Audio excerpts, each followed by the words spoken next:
E aí, pessoal, bem-vindos a mais um podcast, bem-vindos aí a mais uma conversa. Hoje vai ser um podcast bem bacana, estamos aqui com um convidado especial, estamos aqui com o Matheus, e nós vamos falar de um assunto que muitas pessoas gostam de discutir, que muitas pessoas gostam aí como vou dizer, de palpitar, né, para falar a verdade, e a gente vai tentar passar de uma forma bem esclarecedora sobre esse assunto aqui, sobre o que nós vamos falar hoje. Estamos aqui, né, com o Padre Fábio. Fala aí, Fábio. Um prazer, pessoal. Mais uma vez, para quem não me conhece, eu não sou padre, né? Esse nome é uma piada, mas na verdade eu sou anglicano, né? Confessionalmente falando, né? E sou estudante de teologia. E é isso. Isso. Hoje ele vai aqui, né, auxiliar a gente para falar sobre o anglicanismo, sobre a igreja anglicana, esclarecer algumas dúvidas, né, que muitas pessoas têm, que muitas pessoas aí acaba não tendo uma forma de esclarecer essas dúvidas. Então hoje a gente preparou um podcast especial aí pro Fábio responder essas dúvidas aí. Então, mano, pra começar, cara, qual foi a sua história na igreja anglicana? Como é que começou? Onde você congrega? Ok, vamos lá. A minha história com o anglicanismo, como que ele começa, né? Bom, acho que primeiro, assim como a maioria das pessoas, quando eu ouvi sobre anglicanismo pela primeira vez foi na escola, né? A típica história que a gente conhece sobre Henrique VIII, não sei o que lá, o papo clássico, né? É o que a gente aprende na escola. Não tem mais anglicanismo do que isso na escola. Tipo, Verdade. Anglicanismo é o Henrique VIII, e isso acabou e nunca mais se fala de mais nada, né? Verdade. Tem muitos anglicanos importantes na história que a gente estuda, só que a gente nunca nem sabe que eles são anglicanos até você realmente pesquisar, né? Uhum. Então, o meu primeiro contato, lógico, foi isso, né? Meu segundo contato com o anglicanismo foi quando eu era mais jovem e eu comecei a estudar um pouquinho sobre teologia reformada, e existiram muitos anglicanos que eram reformados, né? E até mesmo a confissão reformada mais conhecida de hoje, principalmente aqui no Brasil, que é a Confissão de Fé de Westminster, ela foi escrita em maioria por anglicanos. Ela foi rejeitada pela igreja anglicana, pelos bispos, né, da igreja da Inglaterra, mas a maioria dos seus autores eram anglicanos, né? Ela foi adotada pelos presbiterianos, depois de rejeitada pelos anglicanos, mas os autores eram 153 ou 151 presbíteros anglicanos, né? Então era bastante gente, liderados em partidos, né? O principal era o Cornelius Burgess, né? Então foi primeiro ali com a Confissão de Fé de Westminster que eu tive um pouquinho de contato com essa ala mais reformada ou reformadora do anglicanismo, apesar de não ter se tornado realmente algo oficial do anglicanismo, a Confissão de Fé de Westminster, né? Então foi meu segundo contato, mas de forma alguma eu me consideraria um anglicano naquela época, né?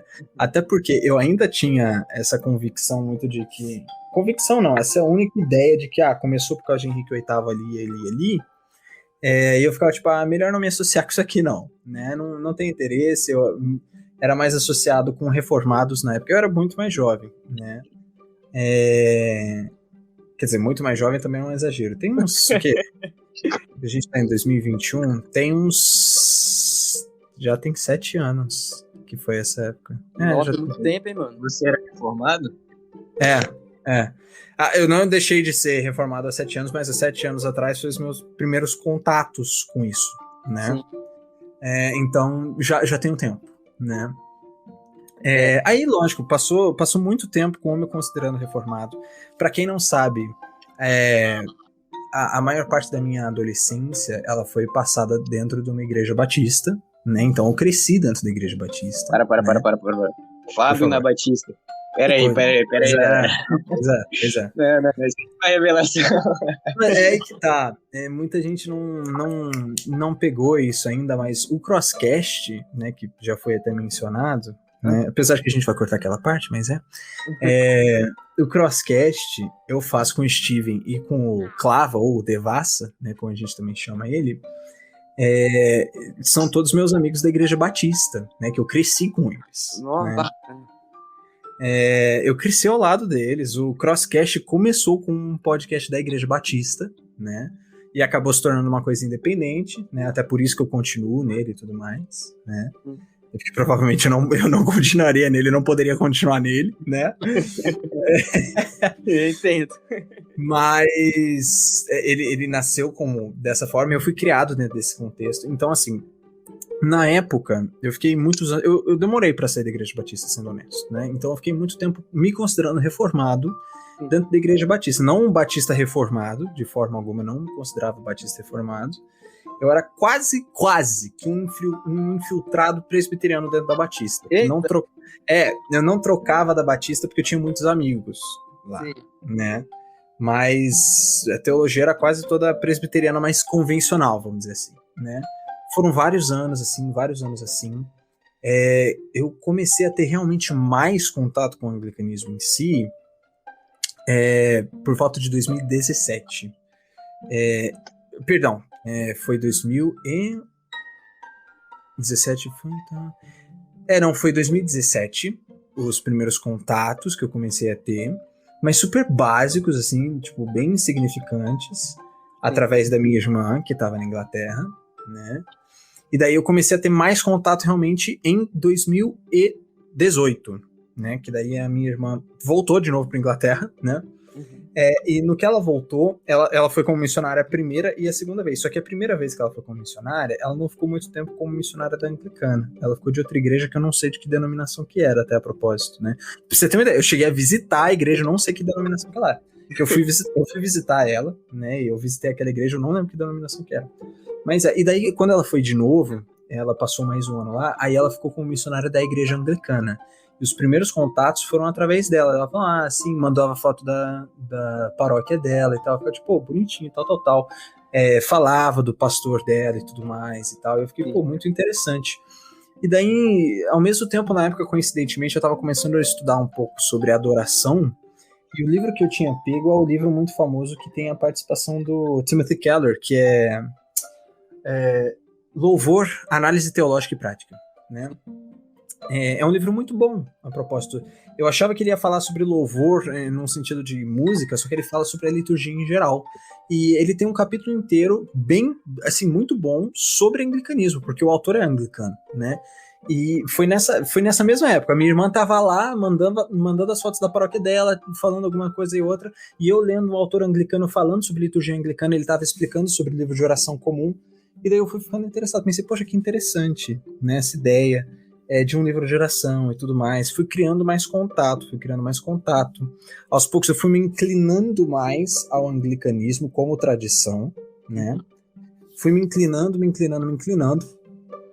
até que ali por volta de 2019 que realmente eu fui resolver enfiar a cara na coisa, porque eu estava começando a estudar sobre sacrifício eucarístico em si. Eu estava estudando, eu ainda estou estudando, né, lógico, dos pais da igreja, eu leio as obras dele, quem sabe eu tenho aqui a coleção da Paulus, não inteira, mas eu estou batalhando por isso, né? E foi lendo os pais da igreja que eu fui tendo convicções mais sacramentais e eu sentia uma colisão entre algumas falas dos pais da igreja e alguns conceitos mais protestantes, mais evangelicais, que eu só fui conseguir realmente harmonizar tudo isso quando eu fui estudar o anglicanismo, né? A primeira obra que eu peguei, e é sempre a primeira obra que eu recomendo para quem quer, como é que é a doutrina da Eucaristia na igreja anglicana? Primeira obra que eu falo sempre foi a primeira obra que eu li em 2019, que foi Eucharistic Participation, do Hans Boersma, né? O Hans Boersma, ele é um teólogo anglicano da ala mais reformadora, né? Não reformada em si, mas mais reformadora, né? Ou seja, mais protestante, né? Ele não é um anglo-católico. E no livro ele explica a base bíblica, patrística e a consolidação anglicana em cima disso, né? Qual que é a doutrina do sacrifício eucarístico? E foi naquilo que eu fiquei tipo, cara, ok, isso tá muito interessante. Eu fui estudando sobre isso, sobre sucessão apostólica, fui estudando. Ok, tá bom, vamos lá. Eu tô estudando muito sobre os documentos da Igreja Anglicana, mas eu não tô pegando os documentos e lendo. E foi daí que realmente as coisas mudaram. Foi quando eu, ok, vamos ler os 39 artigos, vamos ler um pouco aqui do livro das homilias, vamos ler um pouco aqui do livro de oração comum, que eu já tinha ouvido falar há tanto tempo, ainda não tinha pego o livro de oração comum para ler. Foi tudo nessa época que daí eu fiquei tipo, cara, eu acho que é isso mesmo. Eu comecei a me considerar mais confessional nesse sentido, assim, tipo, eu estou me aproximando das confissões anglicanas. Tinha minhas dúvidas, né, sobre elas. Assim, depois de muitos meses já nessa situação, eu resolvi entrar em contato com o famoso Giordano, né? Sim. E daí eu tive uma conversa com o Giordano já sobre o assunto. Ele tinha me colocado num grupo do WhatsApp para possíveis missionários anglicanos, né, na época. A gente fez algumas reuniões onde ele explicava sobre os 39 artigos, tirava algumas dúvidas que eu tinha, a gente trocava ideias sobre liturgia e tudo mais. E foi realmente nessa época, assim, que eu comecei, tipo, ok, por muito tempo eu mantive em segredo, não falava para as pessoas que eu era um anglicano, né? Foi mais de um ano que eu mantive isso, assim, tipo, não vou falar que eu me considero anglicano confessionalmente falando, né? Que eu confesso os documentos, né? Os formulários da Igreja Anglicana, né? Eu não falava porque eu não queria tensionar ninguém para nada. Sim. Né? Não era a minha intenção, né? Então, fiquei um tempo assim, meio que anglicano de armário, né? Sim. Eu não vou falar que eu saí do armário depois, porque tem muito anglicano hoje em dia saindo do armário e não quero que entendam dessa forma. Mano, melhor que, tipo assim, você falar alguma coisa aqui explicando, porque tem cara que gosta de tirar os trem do contexto, né, Matheus? E pior que eu fiz um meme sobre isso, pô. E os caras me odiaram por causa desse meme que eu fiz. Eu falei que a católica é apenas um nome pra papista que não saiu do armário. Rapaz, mas olha, eu vou dizer, é verdade. Porque tem várias anglicanas, né? Tem. É que assim, a Igreja Anglicana, ela não é, como é que eu vou dizer? Ela é um corpo de igrejas em si, né? Ela é um corpo de várias igrejas anglicanas que estão em comunhão entre si, né? Ela é como a igreja ortodoxa, não existe realmente uma única igreja ortodoxa do Oriente ou oriental, né? Existe a igreja grega, a igreja siríaca, a igreja antioquina, que é a que tem aqui em Curitiba, né? A russa, o patriarca ecumênico, né? Ou seja, o principal é o de Constantinopla, mas ao mesmo tempo tem outros patriarcas. A ideia, eclesiologicamente falando, no sentido prático, é igual, ou seja, são igrejas que levam o mesmo nome e estão em comunhão entre si, né? Que formam um corpo único, né?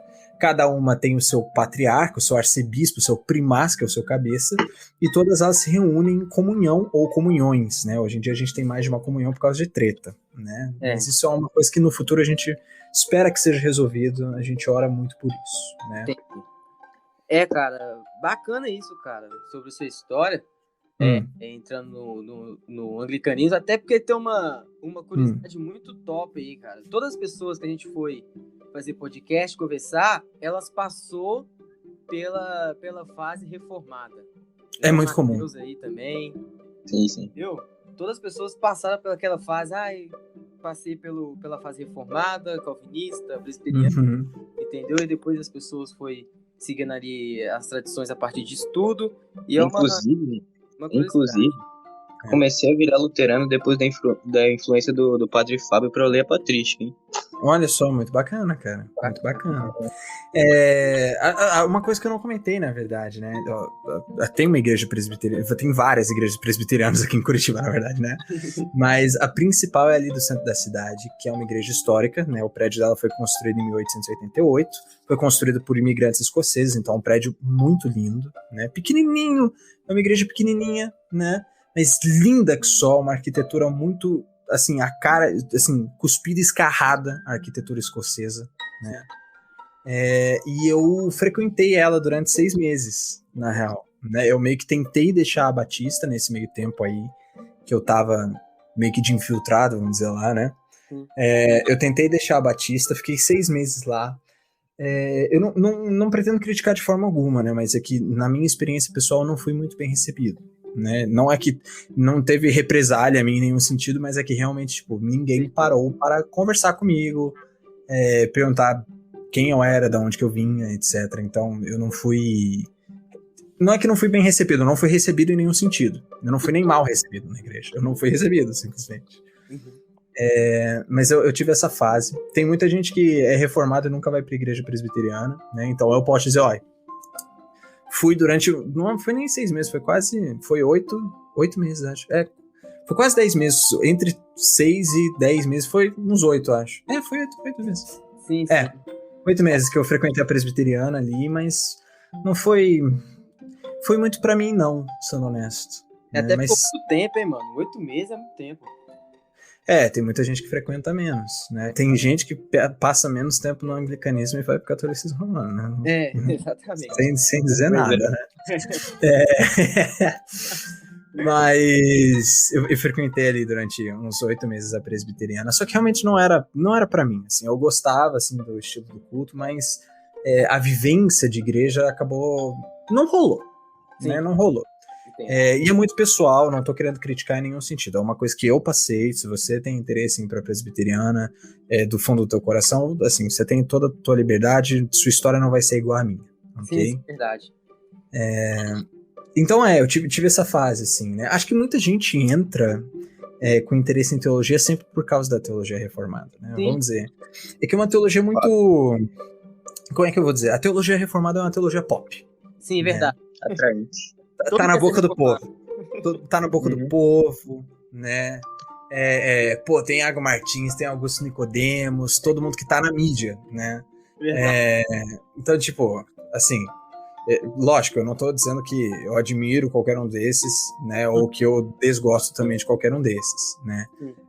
Mas eles estão na mídia. Isso sem dúvida. Com certeza. Hernandes Dias Lopes, todo mundo gosta do Hernandes Dias Lopes também, inclusive, né? Eu conheci ele, mano, o Hernandes Dias Lopes. Você conheceu? Conheci ele. Caraca, A minha igreja, Bacana. a igreja que meu pai pastoreia, ela fez uma convenção nacional, se não me engano, e a igreja foi lá e chamou ele pra pregar, e ele aceitou e foi lá pregar no sábado à noite. O cara aceita qualquer convite, né? Muito engraçado, velho. Ele vai... Postal, mano. Ele vai. Cara, ele vai. O Hernandes vai. Ele vai mesmo. Engraçado, velho. Engraçado. Ele se mete nos lugares que às vezes ele não tem nada a ver. Exato. Mas ele tá lá. E o povo gosta. Então, realmente, a teologia reformada ela se tornou uma teologia pop, né? Até mesmo entre autores que não são reformados, acabam indiretamente ensinando teologia reformada. Por exemplo, o Iago Martins, eu não considero ele reformado, pra ser honesto, né? Mas a teologia... Oi? Que ele tem de reformado é só calvinista, o resto ele nega. Exato. Todo o resto tá fora. Todo o resto tá fora. Mas assim, querendo ou não, tem umas coisas de teologia reformada que tá na boca dele. Né? John MacArthur. Cara, o MacArthur não tem nada de reformado. Nada de reformado, bicho. Nem o John Piper. Nem o MacArthur, nem o Piper são reformados. Eles não se afirmam como reformados em nenhum sentido. Eles negam um monte de coisa que é fundamental da teologia reformada, mas a teologia reformada tá na boca deles. Eles vão citar João Calvino, eles vão citar Zwinglio de vez em quando, apesar de não ter muito reformado que gosta de Zwinglio, a maioria não gosta muito, mas não deixa de ser um expoente, um dos primeiros, se não o primeiro, né? Então tá na boca do povo. A teologia reformada, das tradições magisteriais, que é a anglicana, a luterana e a reformada é a mais conhecida, porque ela é que está mais próxima dos pessoal da reforma radical, que a gente vai dizer, né? A que mais soube se relacionar com eles, né? Os anglicanos perseguiram eles e os luteranos também, né? Então, é isso aí. É verdade. Até porque, se você for prestar atenção, tem muito... como vou dizer, tem muito pentecostal infiltrado na igreja pentecostal, só que o cara, ele professa a fé reformada. Se for perguntar o cara assim, ele vai, cara, eu tô aqui, mas eu acredito em Calvino e tal. Inclusive, eu conheço muita gente que tá dentro de uma igreja pentecostal que professa a fé reformada, até porque, que nem você falou, isso virou algo pop, né?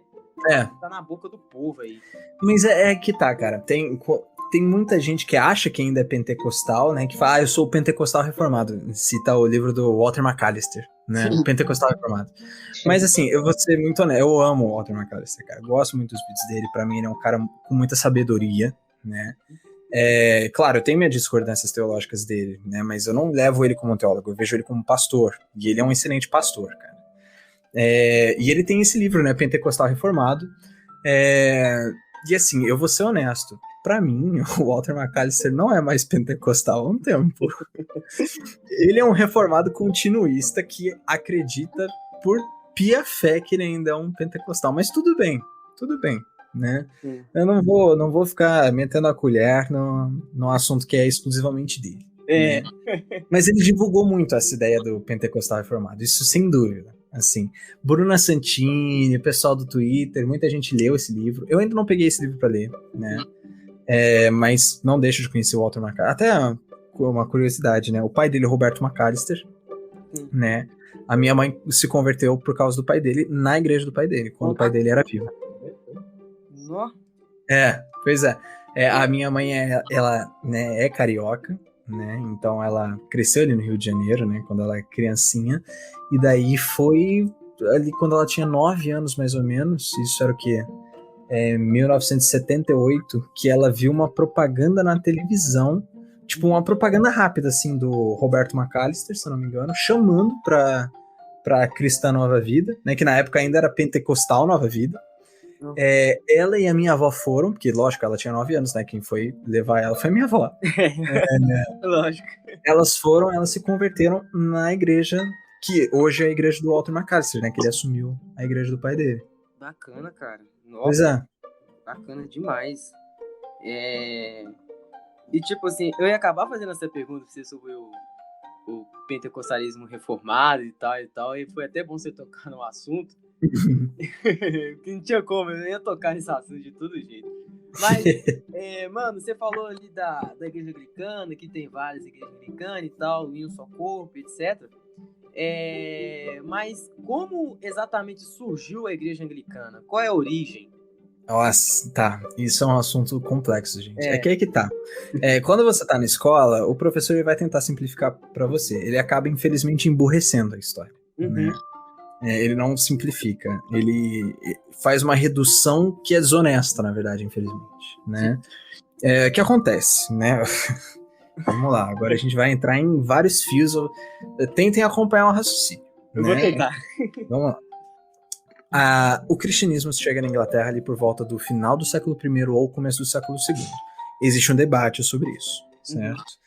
Muitos associam o começo do cristianismo na Inglaterra com José de Arimateia, né? O homem que cedeu o túmulo para Jesus, né? O túmulo que Jesus ficou era um túmulo realmente de pessoas ricas, né? Porque José de Arimateia era um homem de recursos, vamos dizer assim, né?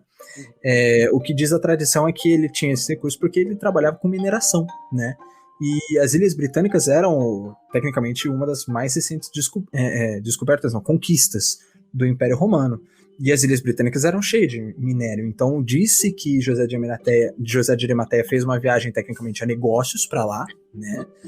Para começar um trabalho de mineração. E ele levou junto consigo alguns presbíteros, ou bispos, né, da igreja. Aí também vai entrar no debate, né?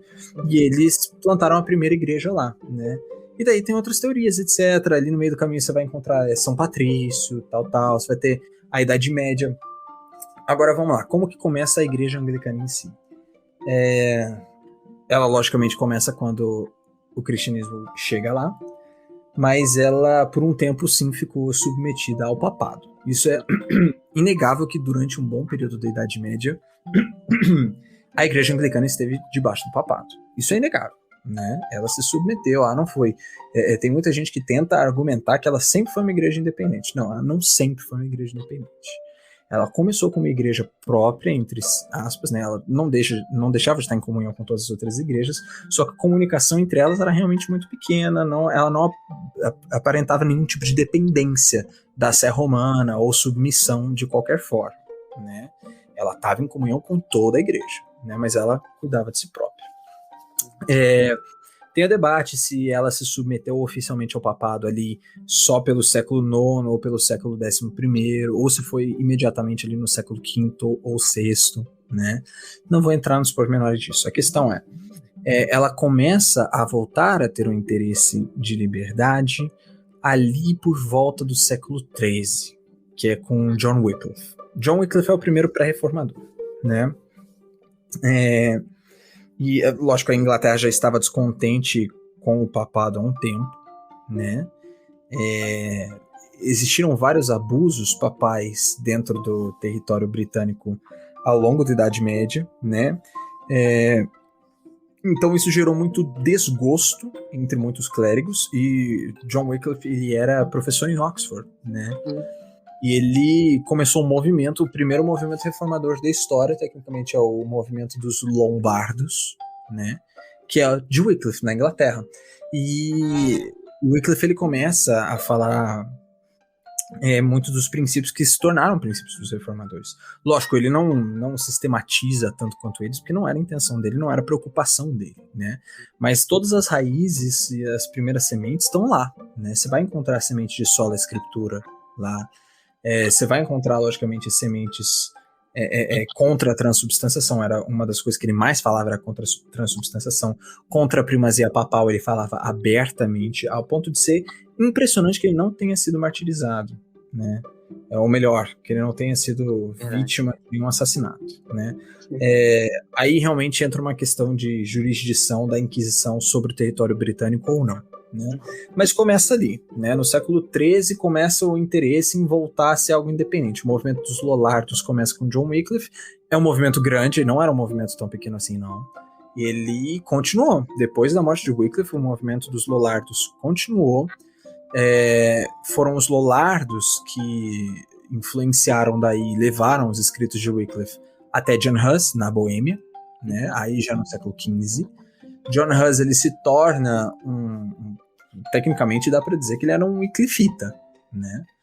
Porque ele lia muito Wycliffe, dá para notar muito evidentemente a influência de Wycliffe em Huss, né? E daí Huss morre, começa o movimento boêmio, né? Aí você tem um movimento boêmio na Boêmia, Lollardo na Inglaterra. Aí chega Martinho Lutero na Alemanha, né? E Martinho Lutero estava numa situação eclesiástica muito complicada, né? O papado já estava muito descreditado dentro da igreja por conta dos abusos papais em Avignon, na França, né? E quando Lutero surge pregando as 95 teses, chama muito atenção, por quê? Era uma polêmica dentro da igreja, né? E daí Lutero, quando ele começa a se envolver nos primeiros debates sobre sola fide, sola gratia, sobre a autoridade das escrituras, né? Sobre quando teve o auto de fé dele diante de Thomas de Vio, né? O conhecido Cardeal Caetano, né? Todos esses princípios, eles vêm muito da leitura de Lutero e de John Huss, principalmente no debate dele com Johannes Eck, né? No debate que ele tem com Eck, ele tem os primeiros contatos com Huss, e tecnicamente ele dá para dizer que ele estava lendo Wycliffe indiretamente, né? E daí quando Lutero começa a crescer em polêmica, em influência, né, ele começa a chamar a atenção dos ingleses. Por quê? Bom, o movimento Lollardo não morreu, ainda existia o movimento Lollardo, né?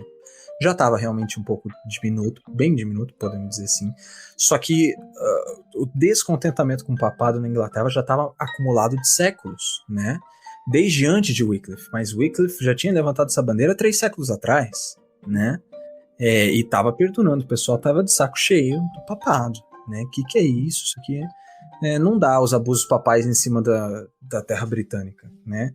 Aí o que acontece? Os ingleses ficam com interesse de que papo é esse dos alemães, o que eles estão falando, o que está acontecendo, que está gerando tanta polêmica. Veio de repente uma bula papal excomungando esse rapaz, esse monge que é doutor também ao mesmo tempo, né? Afinal de contas, o que é? Aí quem escreve para os ingleses para tentar esclarecer isso é Philip Melanchthon, né? Ele escreve os artigos de Wittenberg, né? Os artigos de Wittenberg eram um resumo da doutrina dos reformadores, né? Como se fosse a Confissão de Augsburgo, né? Só que, lógico, em outro formato, né? E com outro intuito, né? E ele envia os artigos de Wittenberg para as Ilhas Britânicas, né? no que os artigos de Wittenberg chegam na Inglaterra, chega principalmente a ter muita influência na Universidade de Cambridge, que era recente, né? Era uma universidade recentemente instituída, tinha a sua Divinity School, né? A sua faculdade de teologia dentro dela, né? E os estudantes de teologia se interessam por esses artigos de Wittenberg e começam a colecionar outros escritos dos reformadores que vêm chegando na Inglaterra, né? E eles começam a ter interesse, o que é isso aqui? A gente vai ler, a gente vai começar a debater. Ali perto de Cambridge tem a Taverna do Cavalo Branco, né? Que é onde os estudantes de teologia passaram, os estudantes e os professores de Cambridge passaram a se reunir na Taverna do Cavalo Branco para debater a doutrina dos reformadores, e aí, o que é? Tá certo? Tá errado? O que a gente acha nisso? Enquanto eles bebiam, né? Nesse meio tempo, Henrique VIII, que era um católico devoto, detestava Martinho Lutero. Ele já tinha escrito uma refutação a Martinho Lutero, né? Eu não sabia disso não, sério? Ele odiava Martinho Lutero. Que isso? Profundamente. Lutero escreveu O Cativeiro Babilônico da Igreja em 1520, né? Que era uma reconsideração sobre os 7 sacramentos, né? Sim.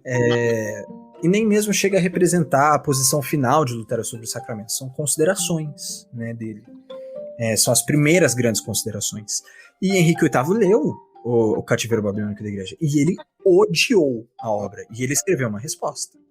Ele escreveu a Defesa dos 7 Sacramentos, né, que é a resposta de Henrique VIII a Martinho Lutero, onde ele condena Lutero como herege, e por conta disso ele recebe do Papa o título de defensor da fé, né? Então, Henrique VIII detestava protestantismo, ele detestava Martinho Lutero, né? Só que o clero inglês estava dividido, né? Em Cambridge você tinha um movimento de reformadores, né? Agora que cresceu por causa da Taverna do Cavalo Branco que estavam discutindo lá. Então, em Cambridge você tem um movimento de reformadores, no clero você tem um movimento de gente que tá de saco cheio do papado, e do outro lado você tem o resto do clero e um rei, que são católicos devotos e muito convictos, né? Então a igreja começa a tensionar. Ela vai tensionando. Os clérigos que queriam a divisão com a igreja de Roma, aproveitando a situação da reforma e tudo, eram constantemente ameaçados. Henrique VIII não tinha nenhum interesse em separar do papado em momento nenhum. Ele ameaçava quem tivesse essa ideia, assim, acabou pra você, né? Mas o que acontece? A igreja estava nesse momento de tensão, né, dentro da Inglaterra. Aí tinha muita gente já convicta das doutrinas reformadas. Entre esses, um estudante da Universidade de Cambridge, foi um dos primeiros ali que começou a discutir a doutrina dos reformadores. Se eu não me engano, ele já estava se formando. O nome dele era Thomas Cranmer, né? Ele já volta para a história, mas eu tenho que deixar o pin dele aqui. Ok? Então, Cranmer. Ele tá ali, né? Aí o que acontece? Bom, Henrique VIII ele era casado com Catarina de Aragão, né? Catarina de Aragão, convenientemente, era a tia de Carlos V, né? O imperador do Sacro Império Romano Germânico, né? Então o que acontece ali? Primeiro, Henrique ele não era para ter sido rei em si, né? O rei era o Arthur, que era o irmão dele, só que Arthur morreu cedo, né? E Arthur era casado com Catarina, né? Não era para Henrique poder casar com Catarina por conta disso. O casamento, o homem que tomasse a esposa do teu irmão não era permitido pela igreja isso acontecer. Porém, Henrique VIII tinha sim muito interesse em Catarina de Aragão. Ele queria casar com a esposa do seu recém-falecido irmão, conhecido Fura-Olho. Talarico. Talarico, Fura-Olho, né? Famoso, aproveitou a situação, né? Falou, né? Oi, casada. Não mais, né? Esse aí você tá doido. Pois é. Então ele chegou ali na Catarina de Aragão e falou: oi, casada. Opa, não, peraí. Não é mais, né, viu? Cadê uma de Vitão? Meteu uma de Vitão ali. Só que assim, ele não deveria poder, né? Só que assim, a conveniência. Pensa assim, se você é o Papa, é muito conveniente que o rei da Inglaterra e o imperador do Sacro Império estejam em boa relação, né? Então o casamento entre a tia do Sacro Império com o rei da Inglaterra é muito conveniente.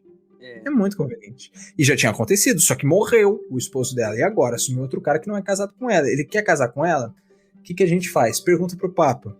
O Papa percebeu que é muito conveniente, que isso é muito útil, e falou, boa, tá aprovado. A gente faz a concessão, foi feita a concessão ao casamento de Henrique, então ele foi autorizado a casar, um casamento que tecnicamente era ilegal, então ele entrou nesse casamento, e o maior interesse de Henrique era ter aí um filho herdeiro, um filho herdeiro, né, um homem que fosse herdeiro do trono inglês, para ele garantir uma certa estabilidade, né? Só que Catarina não consegue entregar isso não. Catarina, ela fica grávida várias vezes e ela tem 5 abortos, né? Perdão, 3 abortos espontâneos e 2 quase natimortos, vamos dizer, né? Ou seja, a mulher tinha um útero podre, né? Verdade. Nossa. 3 crianças morreram lá dentro, né? E 2 morreram, assim, o que viveu mais foi o que viveu 2 semanas depois de nascer, né? Que era um rapaz. E daí ela finalmente teve uma filha que sobreviveu, que era a Maria, só que, pô, não era menino, né? Isso não estava interessante, porque o Henrique já tava de saco cheio. E daí ele começou a considerar, né? E aí? Casei com o esposo do meu irmão, não tô conseguindo ter filho, será que tem alguma relação? Disse que alguém do clero veio até Henrique VIII e apresentou uma passagem de Levítico, se eu não me engano é Levítico 20, que tem a condenação ao homem que toma a esposa de seu irmão, né? E diz que ele tá sob maldição. Henrique VIII, ele fica transtornado com isso e ele manda um emissário até o Papa e perguntar, né? Já era um novo Papa, o Papa que concedeu o casamento dele já tinha morrido, então era um novo. Ele manda um emissário para perguntar, e aí, eu estou sob maldição ou não? E a resposta do Papa é, sim. E daí, a pergunta dele e aí, você vai me separar? Você vai, quer dizer, separar não, né? Você tem que anular o casamento, tem que considerar que esse casamento nem válido era, porque ele não era para ser válido. E só deixando claro, isso já teve precedente histórico, né? Carlos Magno, que é o imperador católico talvez mais amado da história, ele casou 4 vezes. Ele teve 3 anulações, todas quem fez foi o próprio Papa, né? E os casamentos também, se eu não me engano, também foi o próprio Papa que fez. Eu ia falar uma piada aqui, mas só que meus amigos católicos não vão gostar, então... Vamos deixar. Pode deixar. Aí Henrique fica meio nessa, assim, mas meu Deus, meu casamento está reconhecidamente amaldiçoado, eu não deveria ter podido casar com essa mulher, e agora eu não posso anular o casamento, ele tem que ser considerado um casamento válido, e agora, o que eu faço? Aí o que acontece? Voltamos para a Inglaterra, né? Henrique transtornado com essa situação, ele cria uma tensão com o Papa, ele fica meio brigado, assim, meio bolado com o Papa. Nesse meio tempo, Thomas Cranmer volta para a história, né? Já tinha sido ordenado sacerdote, ele já era presbítero e ele era bispo também, né? E ele estava sendo muito requisitado para ser arcebispo de Canterbury, que é a maior posição na igreja dentro do território inglês, né? E por ser um excelente aluno de Cambridge, o próprio Papa recomenda Thomas Cranmer para ser o arcebispo de Canterbury. Só que Thomas Cranmer era reformador, né? E acaba acontecendo que isso é aprovado. Ele se torna arcebispo de Canterbury e ele, assim, chega no Henrique VIII. E, bom, tecnicamente, com o arcebispo ele tem uma certa autoridade dentro do território inglês, né? Ele não vai ter a mesma autoridade que o Papa, mas ele tem uma certa autoridade. Ele fica tipo, tudo bem, a gente anula teu casamento aqui dentro e a gente te casa com Ana Bolena, né? Isso em 1534, né? Então vamos lá, quem casa Henrique VIII e anula o casamento dele é o arcebispo de Canterbury em 1534. A igreja ainda não está separada da igreja de Roma, tá? Então fique claro, essa história de que Henrique VIII separou a igreja, não é verdade. Ele separou para se casar de novo, ele já estava casado de novo. Todo professor de história fala isso, né? Exato, mas não é verdade. O que acontece em 1534 ele se casa com Ana Bolena, e daí em 1535 ainda tem uma tensão entre ele e o Papa, ele ainda não se acertou com o Papa, ele ainda está brigado com o Papa, digamos assim, né? E Thomas Cranmer é arcebispo de Canterbury, e os amigos dele também são clérigos, né? E o parlamento também tá de saco cheio do Papa. E daí eles pensam, ok, a gente vai aproveitar a situação que o rei não está em boa situação com o Papa e a gente vai considerar que a gente consegue fazer, né? E daí o arcebispo de Canterbury, o clero inglês e o parlamento se unem e escrevem um documento chamado o Ato de Supremacia. esse é o documento que realmente separa a igreja. Sim. Eles todos escrevem o documento, né? Então quem arquitetou toda a separação e quem fez acontecer foi o clero e o parlamento inglês, né? Eles só precisavam realmente que o rei desse liberdade, assim, assinasse embaixo e dissesse, tá liberado, né?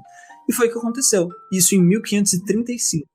Ou seja, Henrique VIII separou a igreja anglicana? Não.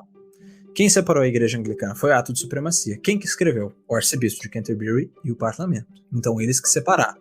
Ah, mas o rei assinou para se separar. Não, o rei ele já estava casado de novo há mais de um ano, né? O assunto já estava resolvido. É bom você falar isso para deixar bem claro aqui, Pois é. escutando aí, que Henrique VIII não criou a igreja anglicana. Exato. Então, é que as histórias se misturam, né? A polêmica, porque realmente os reformadores se aproveitaram que o rei estava brigado com o Papa. Sim. Eles se aproveitaram da situação, era uma oportunidade, era a janela deles, eles, vamos aproveitar, né? E deu certo, né? Só que não dá certo do jeito que eles queriam. Henrique VIII ele não queria doutrina protestante, ele continuava odiando o protestantismo, e ele foi contra todas as agendas reformadoras na igreja. Então, por um tempo, a igreja anglicana era tecnicamente uma igreja católica que não tinha um papa, né? E o arcebispo de Canterbury, toda vez que ele tentava reformar a igreja, Thomas Cranmer, né, toda vez que ele tentava reformar a igreja, era um não na cara que ele tomava, né? E uma ameaça, né? E nesse meio tempo, assim, Thomas Cranmer concedeu a anulação de Henrique VIII, assim, para casar de novo, né? Só que Ana Bolena também não conseguiu ter um filho homem, né? Aí Henrique VIII começa a ficar nervoso, ele quer separar de novo. Aí os sacerdotes dizem não, né? Então ele mata Ana Bolena para ele ser viúvo e poder casar de novo, né? Ele manda matar Ana Bolena. E daí ele abusa até o final da vida dele, ele abusa do direito dele como rei e ameaça o clero constantemente a forçar o clero a casar ele de novo.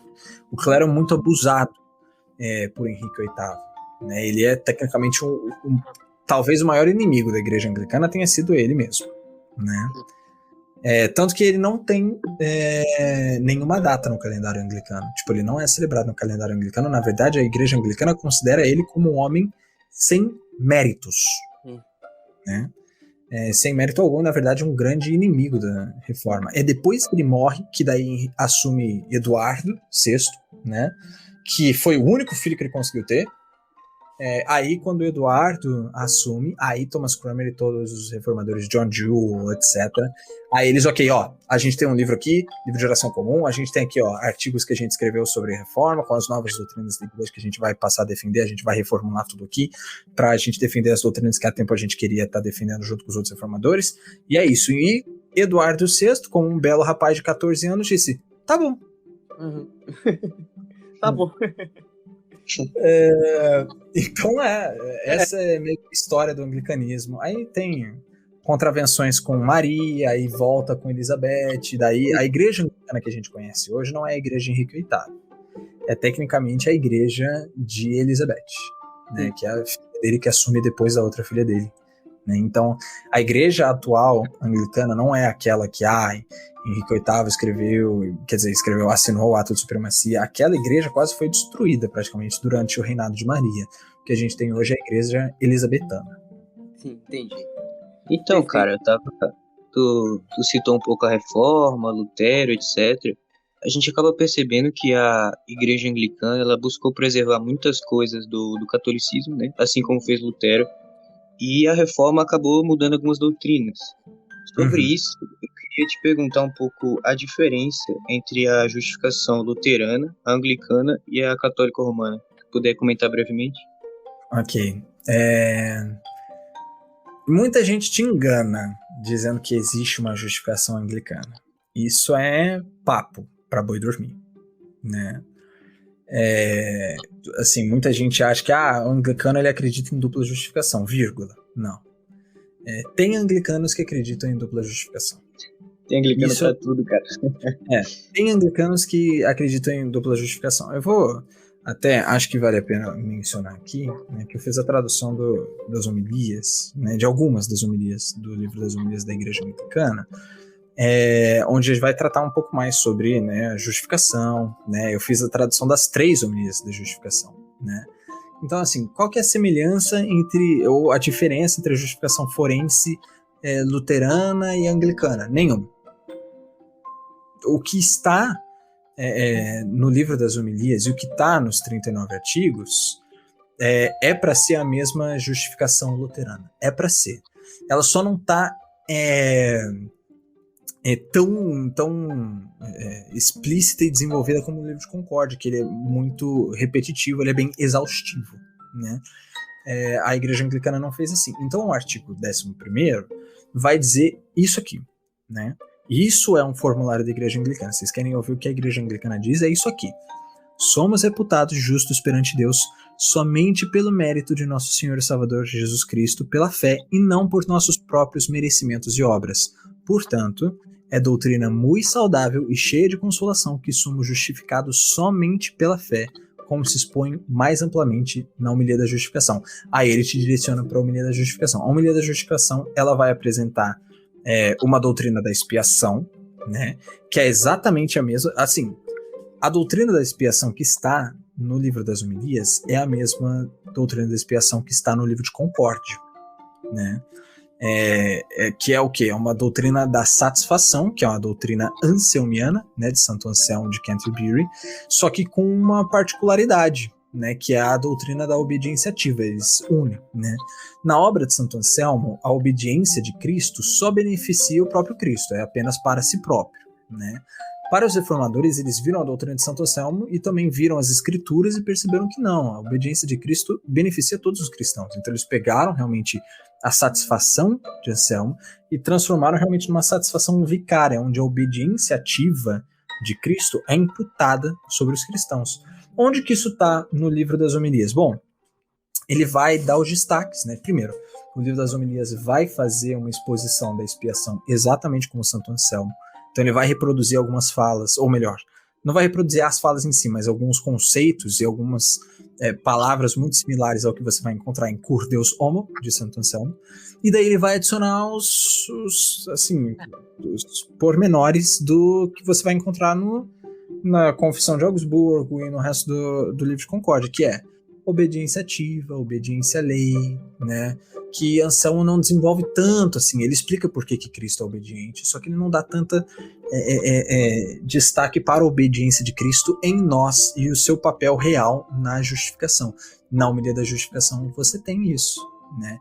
Que é como está no livro de Concórdia. Então, tecnicamente, a doutrina da justificação que está nos formulários anglicanos é sim para ser a mesma doutrina que é da Igreja Anglicana, incluindo a doutrina da expiação.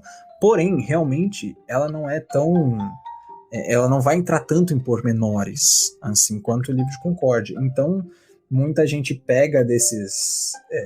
vamos dizer, das entrelinhas ou de alguns espaços em aberto que fica, e diz, olha, eu não acredito exatamente como os luteranos, mas o que eu acredito está em completo acordo, assim, não contradiz o livro das homilias. Não está explícito lá também, mas não contradiz, então a gente vai ter que dizer que é aceitável, sim, né? É aceitável. Mas em si, a doutrina oficial dos anglicanos, dos reformadores, é uma doutrina igual à luterana, né? Vai ter sempre o cara que vai falar, não, quero uma dupla justificação, porque isso, porque aquilo. Não, não é.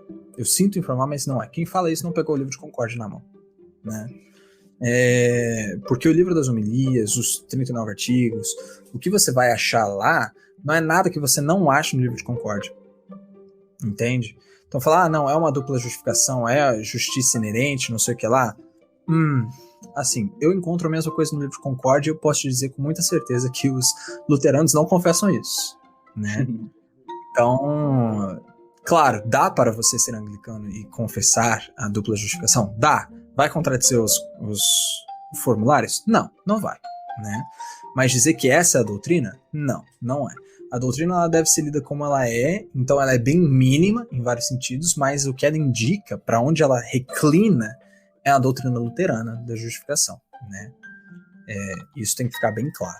Não tem, se alguém tiver dúvida sobre o que eu estou falando aqui, né, pega a tradução do livro das homilias, das 3 homilias da justificação que eu fiz, pega os comentários que eu fiz ali também, né, e você vai ver ali justamente que os comentários vão apresentar essas questões assim sobre a doutrina da justificação na reforma anglicana e realmente os pormenores que você vai encontrar na doutrina dentro da homilia. E é isso, né? E ela também vai associar com outros artigos, né, dos 39 artigos da Igreja Anglicana, né?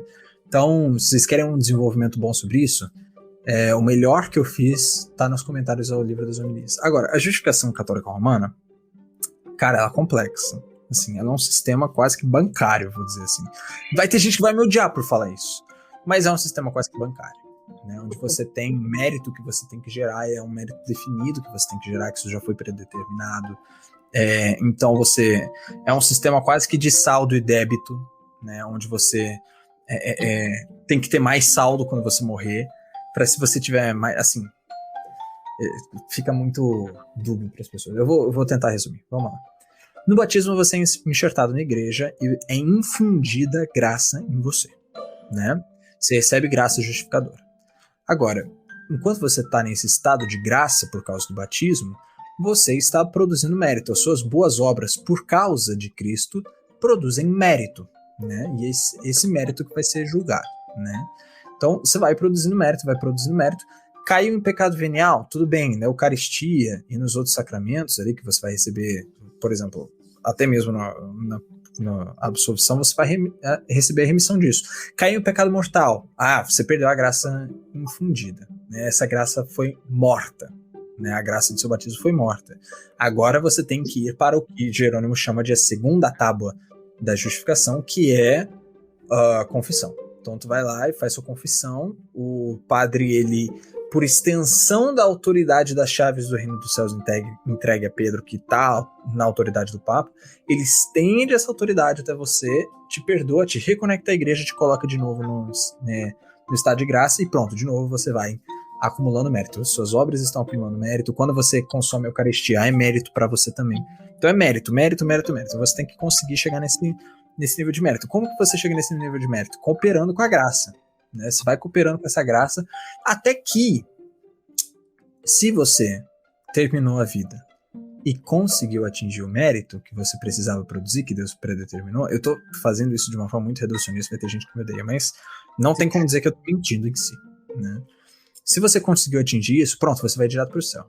Se não, você vai ter que passar um tempo no purgatório, onde vão ser expiados os seus pecados veniais, né? Você não vai pro purgatório com pecado mortal. Pecado mortal você vai pro inferno, tá? Mas se você foi sem conseguir todos os méritos e com pecado venial, você vai pro purgatório purgar os seus pecados veniais, e lá dentro você também vai, de certa forma, ter que adquirir mérito. É daí que vem a doutrina das indulgências, né? Então você tem esse sistema. Agora, se você cooperou de tal forma com a graça infundida durante a sua vida, chega um momento que essa graça, né, essa justiça que você produz, ela é realmente inerente, ela faz parte de você agora, de tanto que você coopera com a graça. Então você não só vai ter completado todos os méritos que Deus te chamou a fazer, você vai ter feito mais, você vai ter lucro, entende? Que é o que a gente chama de obras de supererrogação, né? As obras de supererrogação são méritos extras, que Deus não solicitou realmente que a pessoa... Quer dizer, não é que ele não solicitou, né? Não era obrigação dela fazer, ela fez mais do que Deus chamou ela para fazer. Ela cooperou tanto com a graça, ela fez tantas boas obras que sobrou. Aí o que faz com esse mérito? A pessoa já vai direto pro céu. Esse mérito que sobrou, o que faz com ela? Deposita no tesouro da igreja. Eu não tô nem de sacanagem, né? Esse é um tesouro da igreja, onde é depositado o mérito dos santos. E esse mérito, dentro desse tesouro tem os méritos infinitos de Cristo, os méritos infinitos da Sagrada Família e o mérito dos santos da igreja, né? Que o Papa consegue te dar através de indulgências. Você compra uma indulgência, quer dizer, hoje em dia você não compra mais, né? Você adquire uma indulgência, você está adquirindo um mérito de uma obra de supererrogação que está no tesouro da igreja. Nossa. Então, e Lutero critica isso nas 95 teses, cara. Sim, as 95 teses giram tudo em torno disso. É tudo em torno disso, as 95 teses. Então, você quer saber qual que é o sistema católico romano de justificação? Eu te dei um cuspe assim, de como de como é o coisa, assim, é bem simplificado, mas não deixa de ser verdade. Qualquer coisa que vocês duvidarem, se vocês quiserem, se alguém quiser me questionar, eu mando as referências disso dentro do Catecismo da Igreja Católica, que eu dei aula sobre isso, eu peguei todas as referências, tá? Tudo lá, né? Pra ver que eu não tô mentindo em nenhum sentido, tá? Tudo lá no Catecismo. Sim, quem tiver a dúvida aí, chama o Fábio aí, que vai passar tudo pro celular certinho. Eu realmente tenho tudo anotado. Eu mantenho, graças a Deus, pra quando me questionarem eu poder provar que eu não tô zoando, não. Tá certinho. Depois dessa aula, posso dizer, União Lutero-Anglicana aqui. Existe uma união, né? A comunhão de Porvoo, né? Os luteranos escandinavos e a Igreja da Inglaterra estão em comunhão de púlpito e altar plena, né? Desde 1996. Não sabia. Ei, cara, se você quiser, depois pesquisa lá. União de Porvoo, né? Porvoo. Beleza, eu vou pesquisar. Vou deixar. Então, mas assim, por que há muitos anglicanos que não professam essas confissões que você citou? Inclusive, eu vejo anglicanos defendendo um tipo de purgatório. Ora, mas se eles acreditam na justificação forense, como é que pode haver um purgatório? Isso não pressupõe uma justificação como processo? Qual é a sua opinião sobre isso? Olha, depende. Normalmente os que confessam o purgatório, eles veem a justificação numa perspectiva mais anglo-católica, né? O próprio C.S. Lewis era um anglo-católico, né? As pessoas não sabem disso, ele era um anglo-católico, né? E ele defende o purgatório, ele é talvez o mais famosinho dos que defendem o purgatório dentro do anglicanismo, né? Só que o purgatório anglicano é um pouco mais simples, não tem essa questão de adquirir mérito, etc. Não tem mérito, entende? Esse papo de mérito não existe no anglicanismo, né? Então o purgatório anglicano, ele é simplesmente purgatório anglicano, né? Como se existisse purgatório anglicano. Os anglicanos que defendem uma existência de um purgatório, a defesa que eles fazem é de um purgatório mais, entre aspas, simplificado, que é simplesmente assim, ok, você está justificado, mas antes de você estar na presença de Cristo, é bom que você esteja limpo. Então você vai ali expiar teus pecados, não, purgar realmente teus pecados, eles vão ser limpos de você, eles vão ser arrancados de você através de um fogo purificador, e daí você vai poder ir pro céu. Cara, uma dúvida que muitos romanos eles objetam a isso é que, por exemplo, se a gente está com a justiça de Cristo cobrindo nossos pecados, a gente entra no céu com pecado, coberto, mas com pecado. Como respondemos isso à luz das confissões? Olha, Deus é miraculoso. Ninguém disse que... É aí que tá. Eu não vejo necessidade num purgatório. Eu não vejo necessidade de, eu vou ter que passar um tempo, seja um dia sequer, num fogo consumidor que vai ali me purgar. Deus é miraculoso. Ele pode remover o teu pecado a partir do momento que ele quer que você entre no reino dos céus. Ele pode simplesmente... Então, ele te justifica baseado no mérito dele, porque realmente você é culpado pelo pecado, e ok, a partir do momento que você é declarado justo, ele consegue ali simplesmente, ok, tá limpo do pecado. Ele é miraculoso, ele não precisa de nenhuma forma mirabolante para conseguir remover o pecado. Ele não precisa realmente criar um fogo consumidor que vai consumir teu pecado. Deus é onipotente, pelo amor de Deus. Verdade. Glorificação, né? Como fala São Paulo. Enfim, sobre, um pouco apressando agora, porque já tá ficando um pouco extenso o podcast, queria que você falasse um pouco da relação dos sacramentos, a semelhança da Igreja Luterana com a Igreja Anglicana, um pouco sobre a sucessão apostólica e o reconhecimento de Roma. Ok, então vamos lá. Sobre os sacramentos. 90% da teologia sacramental luterana e anglicana, no que tange ao batismo e à Eucaristia, eu tô falando, né, é igual, né? A diferença vamos lá, as principais diferenças, aí a gente abre um leque um pouco maior. Primeiro, a Igreja Anglicana, ela realmente reconhece 2 e 5 sacramentos. Não são 7 sacramentos, não são 2 sacramentos, não são 5 sacramentos, são 2 e 5 sacramentos, né? Eu não gosto muito de anglicano que fala, são 7 sacramentos. Não são 2 e 5. 2 sacramentos do Evangelho, batismo e Eucaristia, e 5 sacramentos da Igreja, né? Que aí entra a confirmação, né? Logicamente, o matrimônio, a extrema comunhão, né? A ordenação, logicamente, a extrema unção, perdão, a ordenação, né? E a absolvição. Então vamos lá, batismo, Eucaristia, confirmação, absolvição, matrimônio, ordenação e extrema unção, ou que seria melhor chamar de unção dos enfermos, né? Então, tem essa diferença. Ela reconhece 5 sacramentos da igreja a mais, né? Os luteranos, eles evitam contar quantos sacramentos são, mas a maioria conta como sacramento só o que tem um sinal externo também. Então, eles contam, batismo e eucaristia, e a confissão, ela é e não é sacramento. Ela é sacramento no sentido que ela tem todo o efeito de um sacramento, ela opera como sacramento, só que por ausência do sinal visível a gente não vai contar. Mas é melhor nem contar. O livro de Concórdia é confuso assim, às vezes eu vou dizer, né? Eles, não, a confissão ela é um sacramento, mas ela não tem tudo que os outros sacramentos têm. Então ela não é um sacramento. Então não conte ela entre os sacramentos. Quer saber? Nem conte os sacramentos. É basicamente isso o livro de Concórdia. Mas essa é uma diferença, sim, né? E outra diferença, que daí é bem... daí entra bem no livro do Hans Boersma, que foi o grande que eu li, né? Que é a do sacrifício eucarístico, né? Existe sim uma doutrina do sacrifício eucarístico dentro das confissões luteranas, o Jordan Cooper fez um artigo sobre isso, né? Só que é uma doutrina um pouco diferente, né? A doutrina romana é que o sacrifício eucarístico é um sacrifício propiciatório e de ação de graças. A doutrina luterana é que é um sacrifício de ação de graças. A doutrina anglicana é que é um sacrifício de ação de graças que está perfeitamente unido ao sacrifício propiciatório. É o que a gente chama de sacrifício, ou melhor, sacrificium participatorium, né? A doutrina católica é sacrificium propiciatorium, a doutrina luterana é um sacrificium laudis, e a doutrina anglicana é um sacrificium participatorium, é um sacrificium laudis que participa do propiciatorium, né? Essa é a diferença principal entre as teologias sacramentais. Agora, sobre a sucessão apostólica, vamos lá.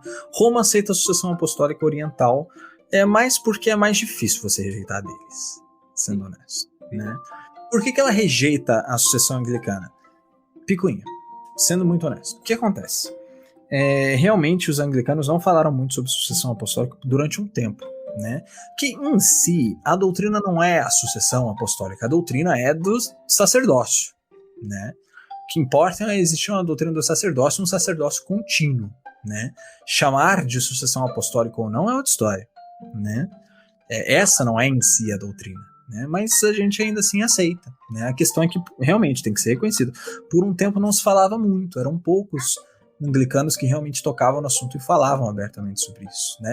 Quando se começou a falar mais sobre isso foi com o movimento de Oxford, que eles realmente trouxeram isso bem à tona por interesses diferentes, né, polêmicos, né? E daí gerou muita reação, teve debate dentro da igreja anglicana, porque daí realmente tinha crescido, infelizmente, uma ala reformada muito chata, junto com essa ala anglo-católica que também estava crescendo, então era todo mundo se degladiando, né? E gerou muita polêmica. E daí, durante esse período do crescimento do anglo-catolicismo, muitos católicos que estavam na Inglaterra passaram a receber a comunhão nas igrejas anglicanas anglo-católicas, né? E daí, por quê? Sob a alegação de que realmente os anglicanos eles preservaram o episcopado histórico. E os católicos, os bispos católicos romanos que estavam dentro do território inglês se incomodaram com isso, né, dos fiéis irem buscar o sacramento em outra igreja. E eles exigiram que o Papa se posicionasse. E afinal de contas, os anglicanos têm ou não têm sucessão apostólica? Pelo amor de Deus, diga que não, né? E daí o Papa ele convocou, né, uma comissão para avaliar isso. A conclusão da comissão foi, não dá para dizer.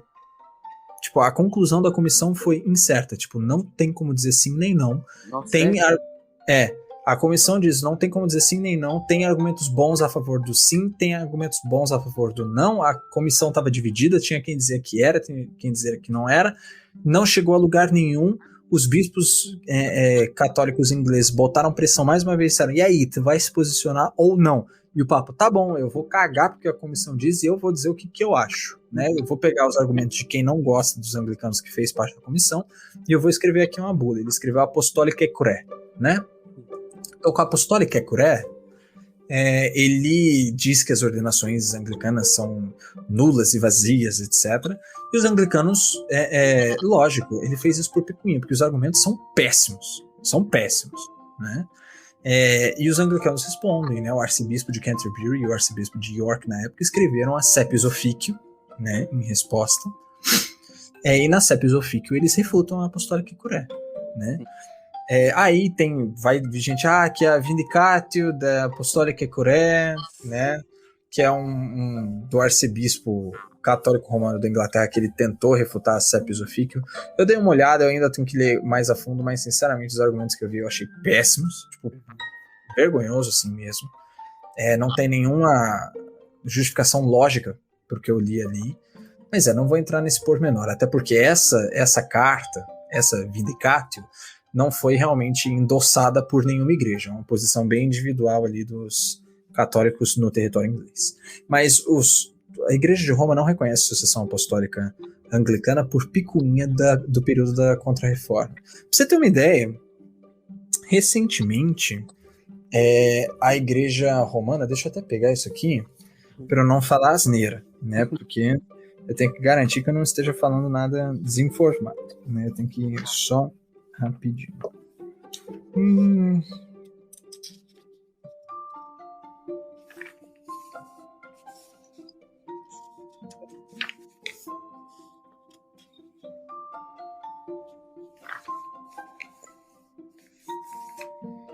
Cara, eu acho que sucessão apostólica é um tema muito interessante, daria um podcast só pra isso. Dá easy. Assim como justificação. Não, dá easy pra fazer.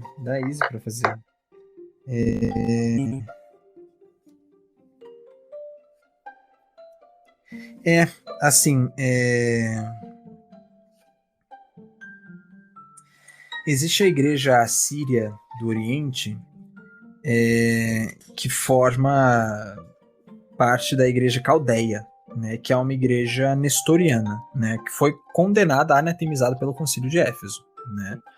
Então, tecnicamente, a partir do momento que você é anatemizado, as suas ordens são inválidas. Por quê? Porque você foi excomungado por toda a igreja unanimemente, né. Não é nem o caso do excomunhão mútua que teve no Grande Cisma, é simplesmente a igreja inteira te anatemizou, né. Qualquer ordem que você fizer, você não tem mais o Espírito Santo. Não adianta você falar recebe o Espírito Santo, você não tem mais, né? Só que a Igreja Caldeia, que é uma igreja nestoriana, ela entrou em comunhão, quer dizer, entrou em comunhão não,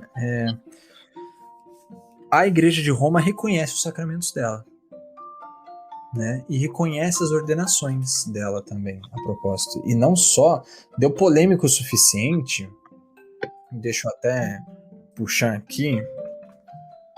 A última vez que eu falei sobre isso, que eu tive uma conversa sobre isso aqui até. Deu uma polêmica porque o pessoal da época pós-conciliar, assim, vamos dizer, né, foi bem polêmico, né? João Paulo II, em 2001, ele reconheceu oficialmente os sacramentos da Igreja Nestoriana dos Caldeus, né? E ainda por cima, polêmico, porque eles não reconhecem a presença de Cristo nos elementos. E nem usam as palavras de instituição, né? Tanto que o pessoal da Sociedade São Pio X, né, os famosos Red Threads, né, eles escreveram ali em 2001 uma carta, assim, detestando João Paulo II, o Papa, por ter reconhecido o sacramento desse povo, né, porque era totalmente irregular e, tecnicamente, isso reconhece... Se o sacramento deles é reconhecido, é porque a ordem é reconhecida. Então, o que acontece? Né? Onde que eu estou querendo chegar nisso?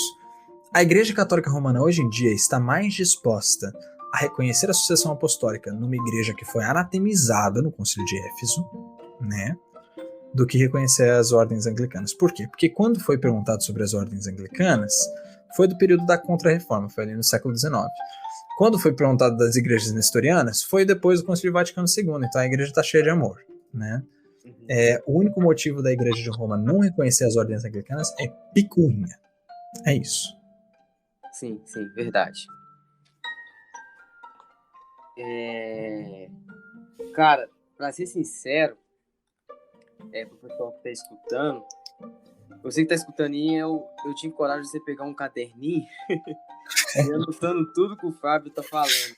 Porque realmente isso aqui vale mais que a aula de história do ensino médio.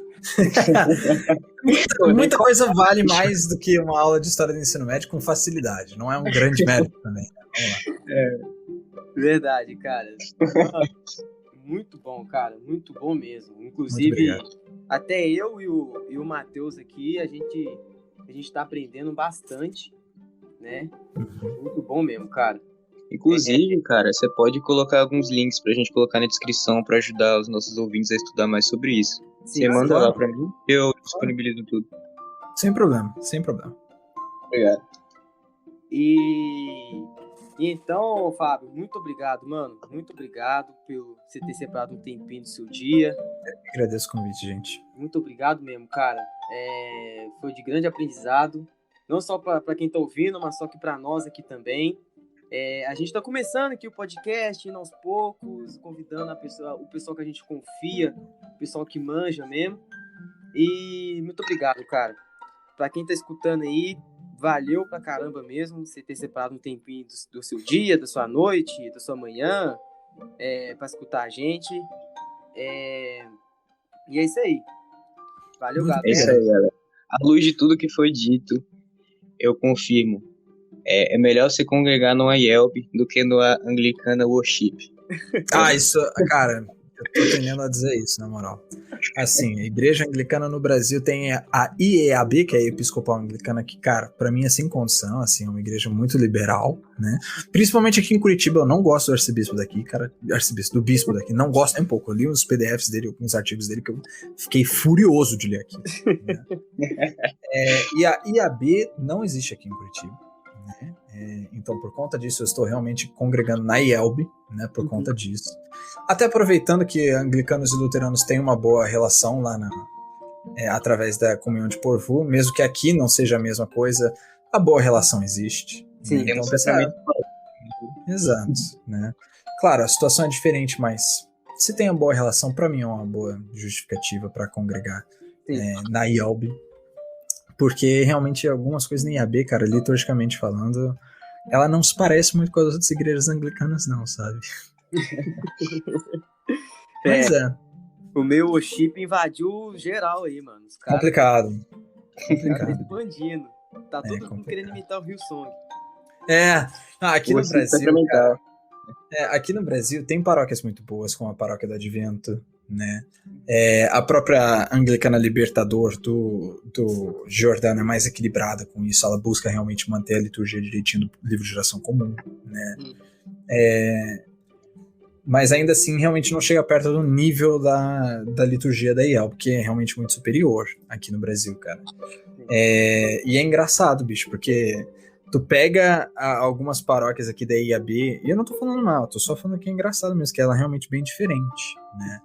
Você que vai julgar se isso é bom, se isso é ruim, mas ela é realmente bem diferente. Você compara alguma paróquia mais famosa aqui do Brasil, da IAB, com a paróquia, por exemplo, da minha irmã, né, lá na Inglaterra, onde o culto dominical, ele era muito parecido com a liturgia histórica da IAB, né? Ele era cantado, né? Ele é todo em canto gregoriano, quer dizer, todo não, a maior parte dele é em canto gregoriano lá na Inglaterra, né? Então, aquela coisa, né? Bem diferente do que a gente vê aqui no Brasil, né? Bem demais. distante. Demais. Enquanto ele está cantando o canto gregoriano lá, a gente aqui, nós tá cantando, sei lá, diante do trono. Vilas Boas. Esse bicho. Esse cara não perde a oportunidade. Não pode deixar, né? Não pode deixar. Mas valeu, mano. Obrigadão, cara. Muito obrigado, viu, gente? Deus abençoe. Deus abençoe. Valeu, Matheus. Tamo junto sempre aí. E tamo junto, galera. Falou. Abraço. Falou. Falou, Fábio. Obrigado. Falou, cara. Um abraço. Deus abençoe, viu? Tudo de bom. Valeu. Valeu.